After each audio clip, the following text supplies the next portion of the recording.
আপনাদের জন্য রয়েছে বেশ কিছু গুরুত্বপূর্ণ খবর।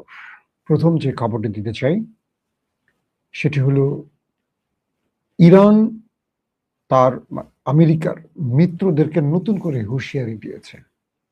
যদি আমেরিকার নিষেধাজ্ঞা কেউ মেনে চলে, ইরানের বিরুদ্ধে তাকে তেল গ্যাস যাওয়া আসা বন্ধ করে দেবে।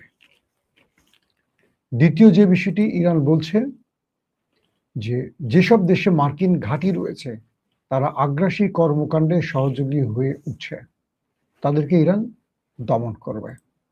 পাশাপাশি প্রেসিডেন্ট ট্রাম্প বলছেন, আমরা ইরান সহ সবার বিরুদ্ধে জিতে গেছি।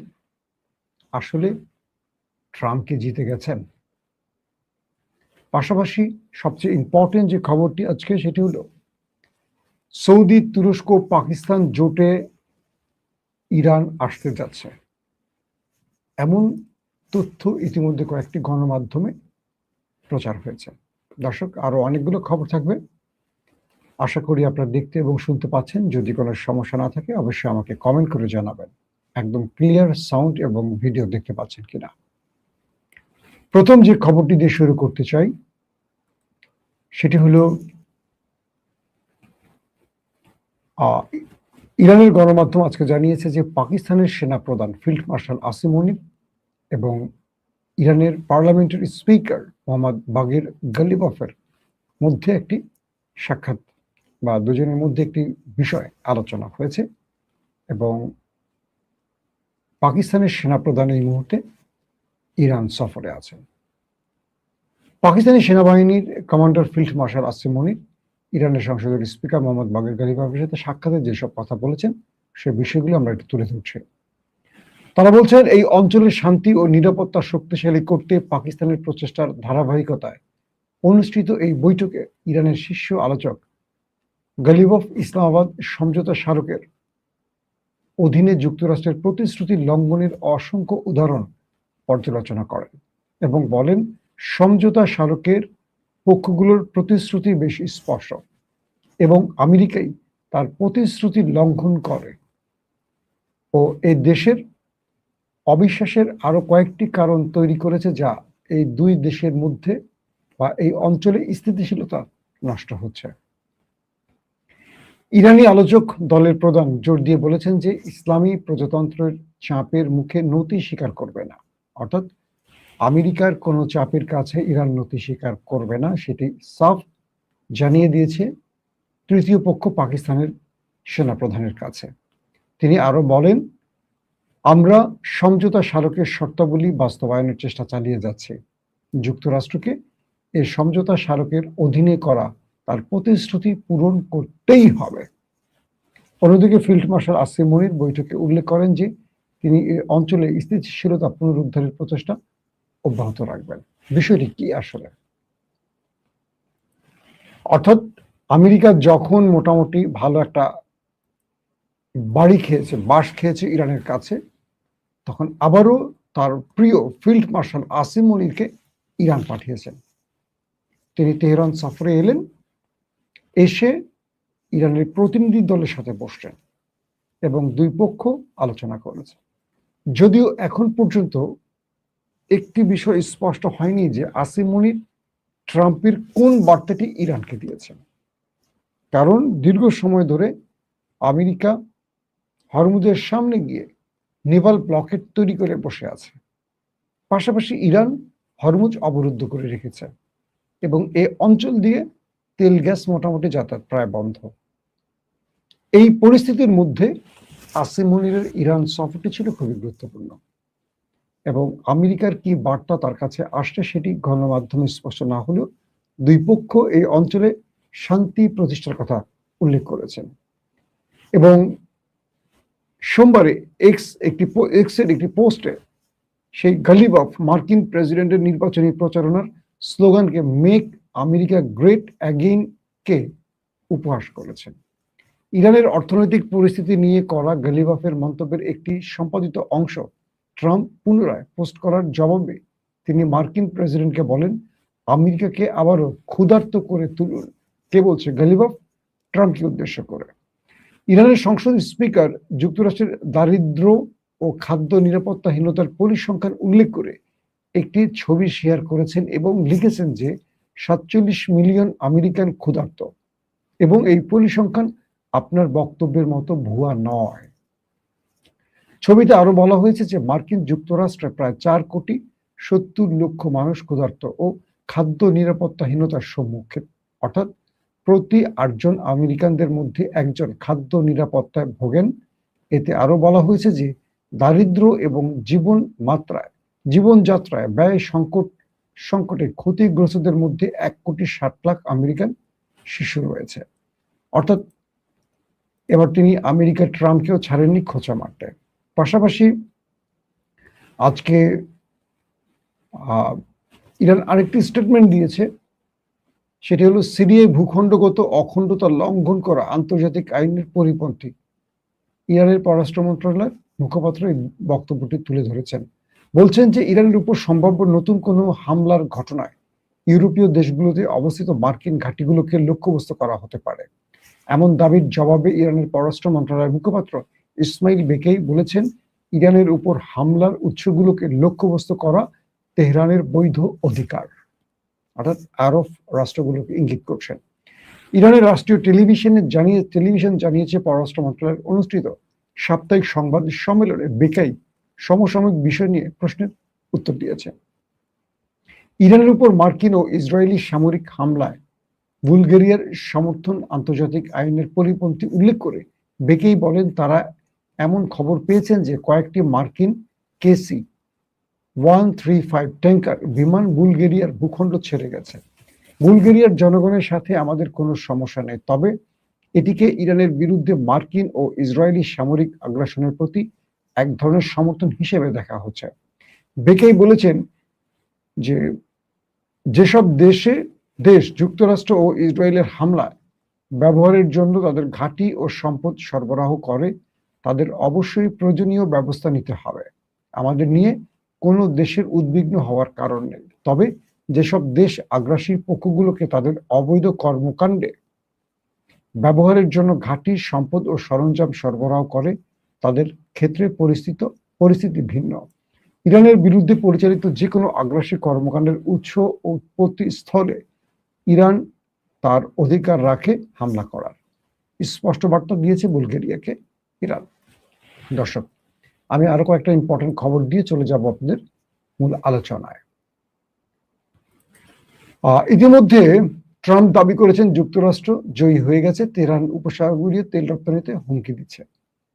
মার্কিন প্রেসিডেন্ট ডোনাল্ড ট্রাম্প বলেছেন, আমরা ইরান সহ সবার বিরুদ্ধে জিতে গেছি, যে দেশটি অর্থনৈতিক ও সামরিক মৃত্যুচক্রে নিমজ্জিত। হরমুজ প্রণালী পারাপারের জন্য ইরানের নির্ধারিত ব্যবস্থা লঙ্ঘনকারী জাহাজগুলোর উপর জরিমানা, আটক বা বাজেয়াপ্ত সহ বিভিন্ন নিষেধাজ্ঞা আরোপের বিষয়ে সতর্কবার্তা জারির পর এ দাবিটি করা হয়েছে। অর্থাৎ ইরান হরমুজ প্রণালীতে যারা ইরানের নির্দেশ ফলো করবে না, অর্থাৎ ইরান যে পথ ধরে যাতায়াত করতে বলেছে, যে রুটে জাহাজগুলো আসা যাওয়া করবে, যে সিস্টেমে করবে ইরানের অনুমতি নিয়ে, এ ব্যাপারে যারা ইরানের নির্দেশ অমান্য করবে, ইরান সেই সব জাহাজকে বাজেয়াপ্ত করবে, আক্রমণ করবে, ধ্বংস করবে, পারলে আটক করবে। ইরান সাফ এই তথ্য দিয়ে দিয়েছে। আর ঠিক এই জন্যই পাল্টা আমেরিকার প্রেসিডেন্ট দাবি করছেন তিনি নাকি জিতে গেছেন। ইরান যখন পুরো হরমুজ প্রণালী কন্ট্রোল করে রেখেছে, তার কন্ট্রোলে আছে, কোনো জাহাজ এখানে ঢুকতে বেরোতে পারছে না ইরানের অনুমতি ছাড়া, তখন ট্রাম্প কি করে জিতলেন, এটা নিয়ে প্রশ্ন উঠতেই পারে। মার্কিন অর্থমন্ত্রী স্কট বেসেন্ট বলেছেন, ইরানের বিরুদ্ধে চরম অর্থনৈতিক নিষেধাজ্ঞা আরোপের বিষয়ে যুক্তরাষ্ট্রের প্রত্যাশিত ঘোষণার আগে ওয়াশিংটনের লক্ষ্য হলো ইরানকে টিকিয়ে রাখা, প্রতিটি অর্থনৈতিক জীবনরেখা ছিন্ন করা। বুঝতে পারছেন, ইরানের উপর এক ভয়ঙ্কর নিষেধাজ্ঞা আসতে যাচ্ছে, যে কোনো সময়, আজকালকের মধ্যে আসতে পারে। ঠিক তার আগে এই স্টেটমেন্টটি দিলেন অর্থমন্ত্রী স্কট বেসেন্ট। ইরানের নিরাপত্তা প্রধান মোহসেন রেজাই সতর্ক করেছেন যে ট্রাম্পের অর্থনৈতিক যুদ্ধ অব্যাহত থাকলে ইরান উপসাগরীয় অঞ্চল থেকে সমস্ত তেল রপ্তানি বন্ধ করে দেবে এবং মার্কিন নিষেধাজ্ঞার প্রতি যে কোনো দেশের সমর্থনকে যুদ্ধাপরাধ হিসেবে গণ্য করবে।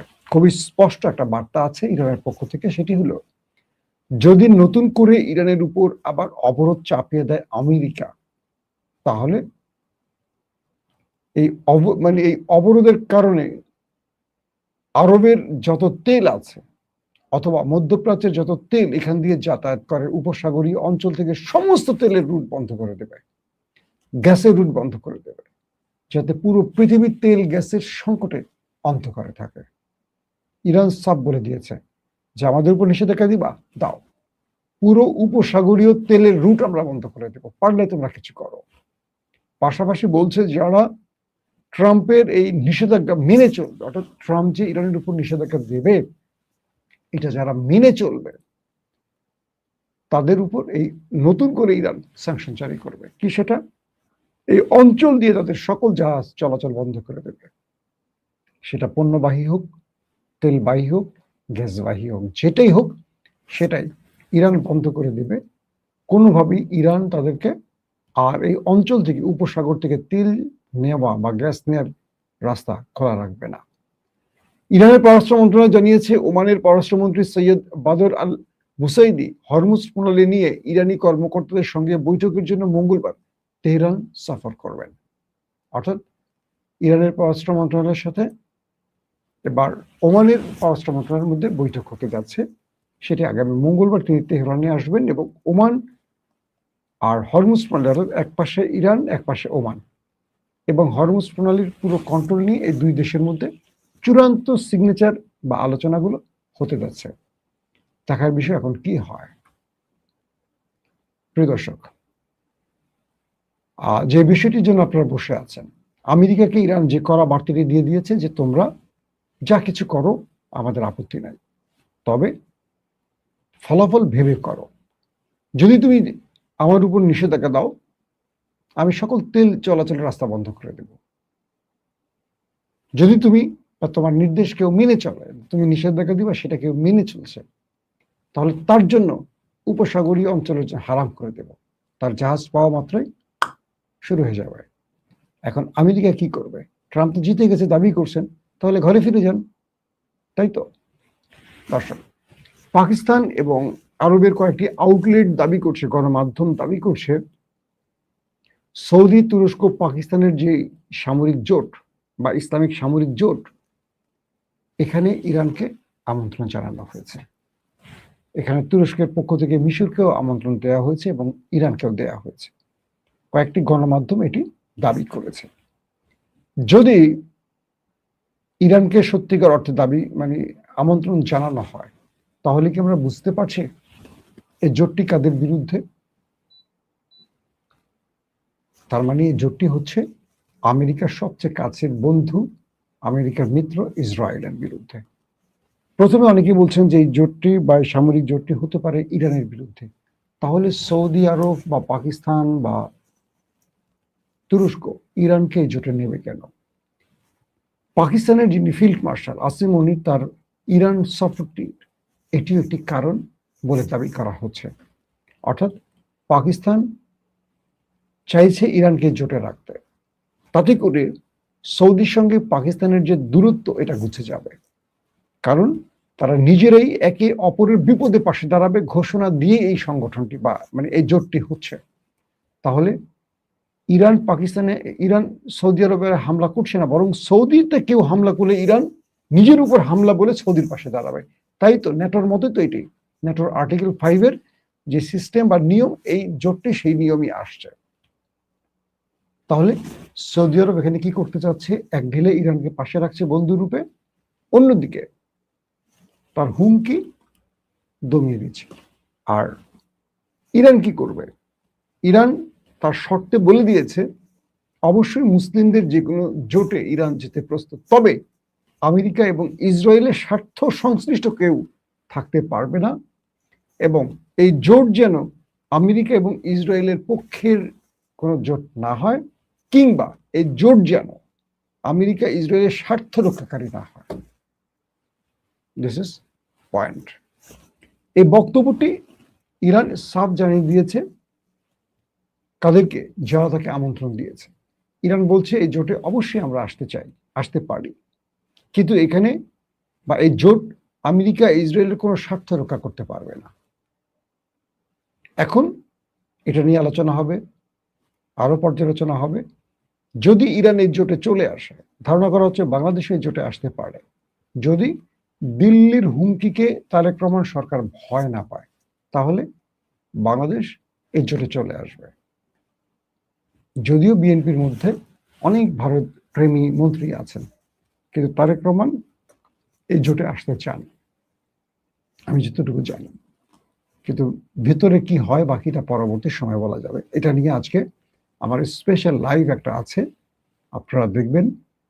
ইতিমধ্যে আমার যে ভিডিওটি এখন করছি তার ঠিক আগের লাইভটি বিকেল 3টার দিকে আমি যে লাইভটা করেছি, আপনারা অবশ্যই দেখবেন। খুব ইম্পর্টেন্ট একটা লাইভ, এটা কেউ মিস করবেন না।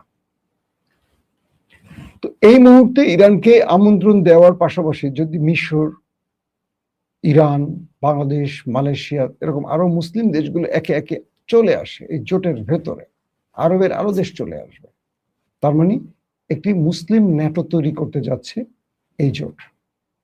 এতে করে ইসরায়েলের স্বপ্ন ভঙ্গ হবে, যে ইসরায়েল তার গ্রেটার ইসরায়েল তৈরির স্বপ্ন দেখছে। ধারণা করা হচ্ছে গ্রেটার ইসরায়েলের দখলদারিত্বের বিরুদ্ধে এই জোটটি তৈরি হতে যাচ্ছে, এবং আগামী দিন এই জোটে বাংলাদেশ চলে এলে ভারতের জন্য ভয়ঙ্কর আতঙ্কের দিন হতে পারে।